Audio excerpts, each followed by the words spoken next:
Dans les rues d'Almaty, plus un manifestant. Là où les affrontements ont été les plus violents, le silence. La reprise en main est manifeste dans la capitale économique. Les habitants qui tentent de s'approcher de la grande place en sont vite dissuadés. Ils ne laissent passer personne. Vous entendez? Ils tirent. Ils tirent en l'air?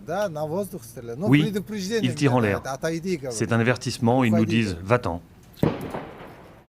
Autre message d'avertissement à la télévision nationale cette fois. Une opération antiterroriste visant à détruire les groupes de bandits est en cours à Almaty. Ne vous approchez pas des fenêtres, ne sortez pas dans la rue, cachez-vous dans un endroit sûr. Après plusieurs jours d'émeutes populaires, la répression, jusque dans les rangs du pouvoir. Lui n'est plus invité à la table du dirigeant. Karim Massimov a été limogé, puis arrêté. L'ancien chef du Comité national de sécurité fait l'objet d'une enquête pour trahison.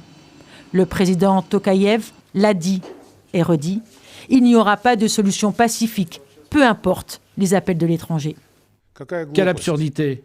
Quel genre de négociation peut-il y avoir avec des criminels, avec des meurtriers? Ordre est d'étouffer toute rébellion. L'ancien président Nazarbayev est sorti de son silence. Il est celui qui symbolise les colères et les frustrations des manifestants. Il appelle à soutenir le gouvernement, un message délivré par son porte-parole. Noursultan Nazarbayev appelle tout le monde à se rallier au président du Kazakhstan pour surmonter les défis actuels et assurer l'intégrité de notre pays. Le président Tokayev s'est entretenu avec Vladimir Poutine. Ils se sont entendus pour restaurer l'ordre dans le pays. En moins de 24 heures, 3000 soldats russes ont débarqué sur le sol kazakh.